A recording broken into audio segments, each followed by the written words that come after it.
Podcasting since 2005. This is the King of Podcasts Radio Network. KingofPodcasts.com. AEW Dynasty might have been 4.5 hours long tonight, but for those toxic, delusional fans from WWE, boy, WrestleMania feels like it's a long time away. Woo! Hey, this is the Nature Boy Ric Flair, and believe it or not, whether you like it or don't like it, learn to love it, because you have to listen to Wrestling is Real. It is the best thing going today. Woo! The worldwide leader of podcasting excellence. The King of Podcasts Radio Network proudly presents The Wrestling is Real podcast, because wrestling needs us. Welcome to episode 918 of the Wrestling is Real podcast. This is King of Podcasts here with you. Welcome you to another program at KingofPodcasts.com, and we're getting ready to go and talk about AEW Dynasty that just happened tonight at the Liqueur Center in Philadelphia, Pennsylvania. Yes, a long show tonight, but there was a lot of things that happened as a result. Now, we could have gone without a couple of matches that, from the Owen Hart Cup tournament, I understand there is the importance of putting those matches into the show because of the fact that an obvious AEW World title shot is in the works for whoever wins the women's or men's side of that tournament. Got that. But we had good matches from those, nevertheless. I can't complain about that. But then we also got a number of turns when it comes to FTR, when it comes to Young Bucks. Well, Young Bucks were already kind of heels anyway, so we understand everything yet now. But let me tell you, the real story of the night was the constant complaining, whining, and just all out, almost like an anxiety from the juvenile delusional fan base of WWE fans that love to bash AEW on a regular basis. So there's a few people I'm looking at through X tonight, and they're commenting about this. So one talks about the fact that tonight, as Swerve Strickland was getting ready to go ahead and win the AEW World title, we thought, hey, he was going to go ahead and get in this. There was an attack, initially some plunder to happen with the Death Riders coming out after Adam Page was getting ready to go ahead and take out Jon Moxley. Then there was an issue where Death Riders came out, the trios. Then the Ops came out to take out the other Death Rider members. So Moxley's up in the ring, and a dead eye by Adam Page to Moxley to render Swerve Strickland ready to go ahead and be taken down flat. As we already know from Dynamite, Swerve Strickland, just like that, was back in lockstep with Adam Page because when Swerve's hometown home was burned down and Adam Page says that he did it, Swerve said he deserved it. They're somewhere going to be on the same page. So Adam Page was struggling for the fact of who he's going to hit with the buckshot lariat. Didn't know what it was going to be, but after all that plunder's gone, lights go out, Young Bucks come back, big shock, and this is what happened. Wait a minute! It's the freaking Bucks! Young Bucks! Matthew and Nicholas Jackson! And baby, trigger on Swerve! Wow! Where did they come from? No referee, no disqual, nothing.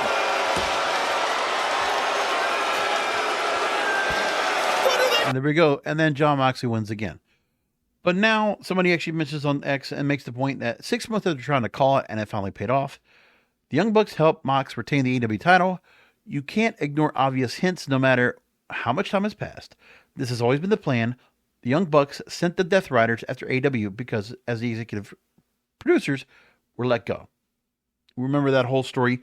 So this was the story of where the Death Riders were used. Was it the best form of attacking AEW and taking over? Well, it's still, I wasn't happy about it. Well, nobody's been happy about Death Riders here, but we didn't get any explanation to it. But that's happened before. And then we get some understanding of it. Remember when we were trying to find out who the devil was, right? That whole confusion about people didn't like the suspense and trying to figure out who it was. But then we saw it was Adam Cole. Oh, good. And then we get somewhere. It's the eventual turn of the angle where we finally get the payoff. The payoff is here. So I get that part. Did I like the road to get there? Not necessarily. But it makes sense now. And at least one thing they are doing in AEW, you might not like the direction they go within the storyline, but they do give you things in the storyline to give you a start and stop. And they are attempting to give us a fluid storyline front to back and a storyline in between. That's about as good as you can get on any of these TV shows you watch on TV now these days. Just saying. How much fluff do you see between any streaming show you have right now that's brand new? Okay, let's just say if it's a show that's season 2, and you're going to go ahead and watch an angle that starts off in the season, then 10 episodes later, you got to find out how they get there. And sometimes how they get there, you don't like what they got to do to get there in the first place, because some of it's fluff, some of it's other things they got to do that you might not like. But they are going means to an end. So I give AEW credit for that. That's what they did tonight for that match. And unfortunately, Jon Moxley continues to be champion. But I get it. I understand why they're doing it. That's okay. And Dave Meltzer comments about it and says that, well, Young Bucks return to the BTE trigger on Swerve to cost them the title. Looks like an eventual goal of the Bucks versus Page and Swerve. And they'll set that up for All In Texas or Double or Nothing. We'll figure out one of those and see what it is. So there's that part. And people got really into it. So that was pretty good. And unfortunately, the fact that Swerve does not get the win sucks. Let's just say it like that. But I think down the line, Swerve Strickland's going to have to get another title shot because of how this worked out. And hopefully they're going to get to that point at some point. I hope it does. Within the night tonight, you got the first round match of the Owen Hart Cup, and Will Ospreay and Kevin Knight, they tore it down. By the way, everybody crapping on Kevin Knight. Oh, he's just got here 9 days ago. He's like, they think he's like an NXT star. No, he's not. Kevin Knight is working 5 years in the LA dojo of New Japan under Buddy Wayne, and then works on the New Japan dojo under like folks like Clark Connors and others. And he's no New Japan guy. And he's going to be in New Japan as well, you know, competing. It's like, well, that's what happened. That's what they decided to go and do. And a couple of things that I should make mention of as well, that there were a couple of matches they had in 0 hour. One thing that should be made mention of is that Anthony Bones came back out to address Max Caster's open challenge. And Anthony Bones now, new look, comes out with Billy Gunn, quickly defeats Max Caster, 40 seconds, and a strong start for him coming out there, which is really great. So they go next to Hurt Syndicate with Bobby Lashley and Shelton Benjamin. The more important story was not the actual fact that the Learning Tree, Big Bill and Bryan Keith competed for the AEW World Tag Team titles here tonight. It's the fact that MJF helped. And it was just a simple thing where Big Bill went outside and was just happening to be around the area where MJF was. And MJF takes the Dynamite ring, cocks him with it, and Big Bill is taken and pinned. So there you go. Done.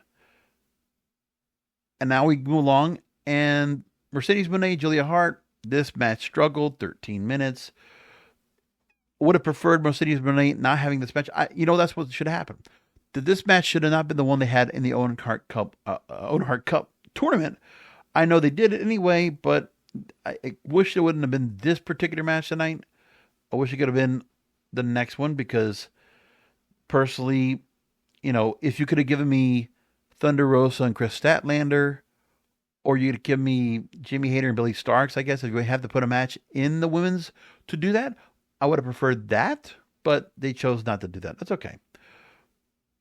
I mean, I get it. That's the match they chose. Mercedes Moné is a draw on pay-per-view, so they put it here. Wasn't the best idea, but okay, I'll live with that. Then we move along into Death Riders in a trios match against Rated FTR.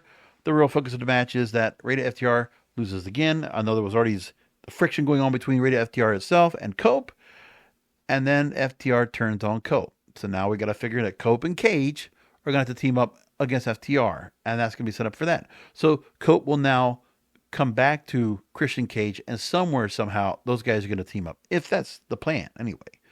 What else is Cope going to do? Because he's already been with other people, and now look at that. He got screwed over. Where does he go next with this? He could just turn bad and then just team up with Christian Cage, and patriarchy continues. We can see that. Toni Storm over Megan Bayne. 15 minutes for the match. This was good. Yes, if Megan Bayne's going to get taken out here, it's unfortunate. She's been out there for a couple of months, and she doesn't get the win here. But there's not much more we know about Megan Bayne than just like formidable. It's kind of another version of Nyla Rose right now. So we have to wait and see what they're going to do with that and see if there's more to do with her. But like early on to get her that title shot, Toni Storm just got that belt back. She's not dropping it right after Grand Slam Australia. They're going to hold on to it for her. And she's great in the role right now. And she could just continue to go the line with other stars that are coming up and can go up as the future opponents. So she's got a line of future opponents anyway. Let's just wait for that. Then Kyle Fletcher and Mark Briscoe, drag out match. This was like a Ring of Honor match, basically. But it was, and this was really like the Ring of Honor segment of the show, because with Mark Briscoe and Kyle Fletcher, it felt like a Ring of Honor match. Well, I would have watched that show on that, because it just felt like that. Kyle Fletcher wins. That was fine. No problem there. Kyle Fletcher moving on. Very formidable. Him and Will Ospreay somewhere down the line in a semifinal match or a final match. Who knows? I don't see what it was in the brackets, how it looks out, but it could very well be that Ospreay and Fletcher could face each other because of the way the brackets are. They could eventually face each other in a match, and it could very well be the semifinals, what they're planned to be, or make it the finals at Double or Nothing. But at this moment, and they'll have to go and wait until the finals to make that happen. And they could very well do that. Moving along, Bandido, and I thought this match would really stand out. I like the way they actually finished it. So, Bandido, Chris Jericho, Jericho for me, it's great when he gets to work with luchadors. It's a throwback to him working with like the best luchadors there were. When it came to La Parka or Psychosis or Rey Mysterio or, really, Juventud Guerrera. Those guys just ran it, man. Like Jericho worked well with the luchadors and had fun with those matches, right? And then we get to the point here, and it's like, okay, now Bandido kind of fits in that role, kind of what levels, but he's not so much of a WCW cruiserweight, bigger guy. But they went for the mask, and then Jericho supposedly wins the match prematurely. Match restarts. Jericho loses. Bandido's world champion again in Ring of Honor. Huge. It's good to see him back in this role. He was a good champion as well. I don't know what happens next. And, does Rush come back some point? I think, is he still hurt, or what's going on with him? Because I haven't seen him in a while. But I like to see the brotherly feud come back with these two and see what they do with them. That would be nice. But Bandido will have a lot of opponents in Ring of Honor as well. And we'll go into Death Before Dishonor, most likely, champion, and see what he does with it. And better to get Chris Jericho off of that belt right now and now move on to something else. But, hey, Learning Tree's going to have had a bad night. Jericho loses his belt. Big Bill, Brian Keith, I imagine that's going to be the Learning Tree's going to implode on Dynamite this Wednesday or Saturday on Collision, whatever they decide to do. So Daniel Garcia, one of the things was the match was no time limit. Outside interference was strictly prohibited. But one of the things is that with Adam Cole, it's nice to finally see him get a title somewhere. Especially all the things that have gone on with his injuries and kind of just been hampered with a lot of things going on with him. But again, no Undisputed Kingdom. Put him out there. By the way, they make the point of 17 years after his debut in Philadelphia. And he comes into here, takes the win, wins the TNT title. It's great to finally see Daniel Garcia off this belt.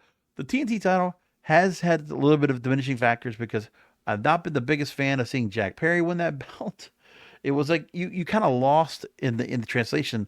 Remember the people we had that were TNT champions, right? It was when you had Miro holding that belt, or if you had, Hobbs. Was it Hobbs actually a little bit for a while? I forget who. Oh no, yeah, I think it was. And I think about like who other people that were holding onto the belts. Samoa Joe was champion, right? I was like, there's just things where who holds that belt and what stands out. But Adam Cole finally here, I think it was just one thing where he's feeling some resilience right now. He can finally work out there once again. No Undisputed Kingdom around him, and just finally just be able to go and get this thing where Daniel Garcia won this year. Didn't matter much because we never saw much of him at all. So, let's drop the belt off of him. Let's get it to Adam Cole. Go along with it. International title. This was the match of the night. No doubt about it. Kenny Omega, Ricochet, and Mike Bailey. Mike Bailey, it's what I expect, man. Listen, there's a reason why Mike Bailey was crowned. Wasn't it twice he was crowned X Division champion while he was in TNA? The guy just has. Or it was what was it, tag team champions and X Division title. And Speedball Mike Bailey does not disappoint. Enjoyed how he was working out with the knee injury and working the match as well. Ricochet, I enjoy playing the heel, being the chicken shit, but still working his role. It's nice to see Ricochet actually do a little bit more and get more out of his character. People might not be liking the whole character of Ricochet, but I enjoy it. I like the way they kind of work with it. That's fine with me too. So, but either which way, Kenny Omega wins the match and good to just finally get back out there and do this thing. And Kazuchika Okada confronts Omega. We're going to finally see these two finally face each other. Somewhere down the line, do we combine international continental title? Is that something that goes down the line as well? I don't know. But we haven't seen Okada in a while. But he's been away also at the same time with the Bucks. So just to see him come back here, and the fact that Okada came out tonight should have given us a cue that the Young Bucks were back to him, because they both are in lockstep. Jon Moxley, Swerve Strickland, these guys were very brutal tonight. Look, it's nothing about Jon Moxley as champion in terms of the ring. It's the gimmick. It's the Death Rider gimmick I can't stand at all. But now we finally get another wrinkle into the storyline with the Young Bucks. Finally, we'll get somewhere with this. And finally, we'll just get something where maybe we can get somewhere to just like kind of just put this into a bow and give us something more important to go with it. Because I think that's one of those things where we need some of that. Let me tell you, Death Riders reminds me of Aces and Eights. Oh, God. When it was like kind of like without a leadership, but then they finally revealed Bully Ray was like the leader. I'm like, okay, that works better. Okay, I can live with that now. And then we finally got somewhere with it. I was like, all right, good. We need something here where that Death Riders, man, that faction just was just not giving me anything much to go with. So go with that. So overall, 10 matches tonight. We could have gone without the Owen Hart tournament matches. Or it's one of those things actually I don't mind when what WWE does where, you know, they'll take one of these secondary titles and push it off to Dynamite where it just won't make it on the card. But they'll have the match anyway. For me, if you had to, like I said, the Owen Hart Cup matches, I get why they did them, especially the men's. I get why they had those matches tonight. Only one of the women's matches tonight for that, but either which way, I get that part. Maybe just take one of those Owen Hart Cup matches, like Fletcher and Briscoe, push that off to Dynamite or Collision, keep that there, and then I don't know what else. Just like it was something there, just the feel, but it's fine. They're kind of just stuck in their format of doing the 4.5 hours because they're not constantly every month. Like we do have a quiet bit of time before we get to Double or Nothing. We are like 7 weeks away from it. So we got a lot of time. We got Memorial Day weekends coming up. It's down the line. We got a lot of time to go and build up towards Double or Nothing. And they got a lot of things to set up with it. Right off the bat, you think about where Young Bucks are going to be right now with Death Riders. What happens now with Swerve and Page? What happens now with Cope and FTR? Like, there's a lot of storylines. And MJF Hurt Syndicate, so much to tell. There's a lot of stories to get into. And we don't know where they're going to go. But that's something that we have right here. At least we have this going on right now where we have something to work off of. But I must say now, it's not the same when I look at what WWE is doing right now and leading up to WrestleMania. Because I'm looking at some of the things that he did. SmackDown, you only had to go and catch a couple of segments of a 3-hour show. Which, listen, I went to go see the Minecraft movie. I do not want to see Jack Black on a big screen anymore. I can't stand him. And Jason Momoa, he's a bit played out. I don't want to see him in goofy roles anymore. I am done with that too. You know, like, so DC wants to have their version of Chris Hemsworth and Thor. Stop. No more of this. Now, back to SmackDown. We get a couple things. People think it's cute. The juvenile delusional fan base was happy to go and say, oh, CM Punk is getting back a favor. Something that was a promise by Paul Heyman 10 years ago when CM Punk wanted him to take him on as, you know, the advocate. You know, during Brock Lesnar's time, right? There was all that. And then the whole story comes down, oh, we're going to bring that story back. Because the people were right away on SmackDown after SmackDown, play the clip here. Here it is. See, Paul Heyman said it. See how smart they are. Okay, fine. But the favor being asked, a WrestleMania event with no stipulations, no title on the line, no heat whatsoever, and you're combining two storylines. And then you make a sandwich of the show where you start off with the fact that Roman Reigns hasn't shown up yet. Well, I'm going to ask my favor after Roman shows up. And what do we have? Oh, Roman, I'm going to take Paul Heyman and put him in my corner for the WrestleMania main event. That's the best you're going to do with a favor? Anyways, then there's the cringe fest / train wreck of Charlotte Flair and Tiffany Stratton. And that mess that was made. Oh my goodness, that's crazy. You got that going for you. Man, I'll tell you what. And then I look at the fact that those two and the stories and what they went after each other with was too much. Charlotte Flair is winning the promo wars on Tiffany Stratton. She doesn't feel like she's feeling well in here. You can just feel like Charlotte Flair does not feel happy being in this role. And Charlotte Flair obviously feels like she deserves to go and take the belt off of Tiffany, which maybe she does. I don't know. But Tiffany Stratton doesn't look good in this featured match for WrestleMania. That's the problem. Is that Tiffany Stratton right now, she has been weakened and she has been exposed in the role here. Everything after the Nia Jax thing being with her and the cash-in and everything that's been done with Tiffany Stratton since being champion, no, it's not working. It's not working. It was much of a plan. She obviously has an upside for her, but maybe you go ahead and do something at WrestleMania where Charlotte Flair takes the belt and you ease out of Tiffany Stratton and like work her back up again. I don't know. Something's got to happen there. And then we get the part where Randy Orton does not have a match set now at WrestleMania because Nick Aldis tells him, and Kevin Owens says he's hurt, neck surgery, out. How many times have you heard that? So Nick Aldis makes the announcement, tells Randy Orton, and then Aldis takes the RKO. Are you going to tell me that WWE after this whole time, you bring in Nick Aldis to be an authority role, and now you're going to think about the idea of possibly, maybe, having Nick Aldis go out with nobody remembering the fact, oh, listen, WWE fans, some of them might know, hey, Aldis was former TNA champion, former Ring King champion, okay? Maybe they'll realize, oh, Nick Aldis, will they even make the mention of anything with Nick Aldis to validate, to qualify his match with Randy Orton at WrestleMania? Would WWE be even willing to go ahead and take this time and say, hey, guys, Nick Aldis, if he's going to be in a match with Randy Orton's a former, 14, 15-time world champion, tag team champion. He's won everything, right?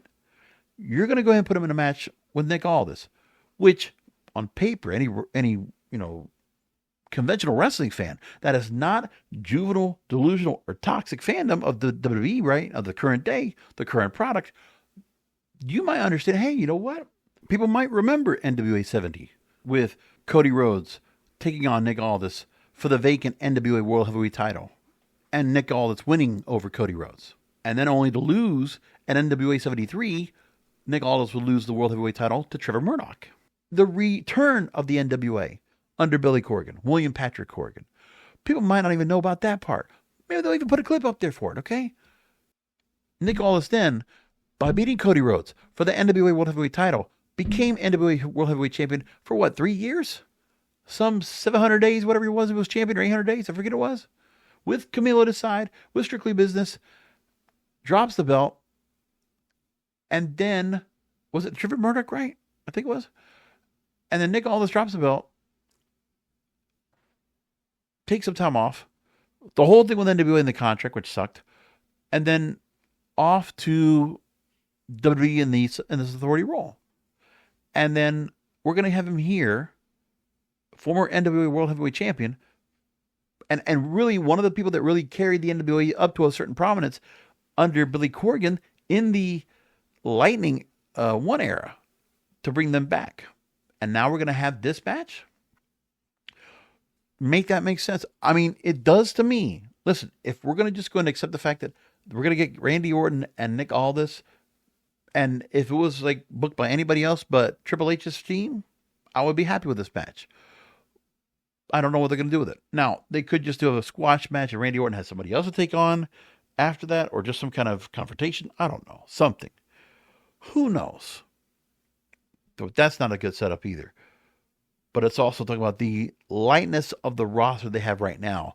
That we don't have anybody for Randy Orton to have at WrestleMania. That is very discouraging. That all you have is Kevin Owens.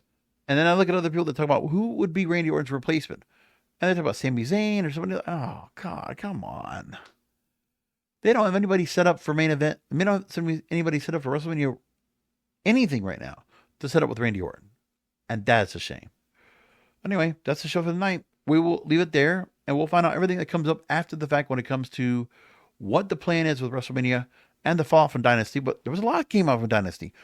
You have to understand, you might not like the fact that AEW Dynasty might have not been your show of shows, 4.5-hour show, might have given us a lot of matches, could have taken a couple off and put them on TV. Other than that, I was fine with the pay-per-view. I was into all the matches. For the most part, everything had a storyline, everything had a reason, and they are progressing storylines, which is what we want in wrestling. I can't say the same thing right now for what WWE has been offering us right now, in the last year and a half. Like, honestly, since last year's WrestleMania, I don't feel like AEW is giving us storylines. WWE, they're giving us some kind of semblance of storylines that's not. Anyway, we'll come back this Wednesday for another Wrestling is Real podcast, because wrestling needs us.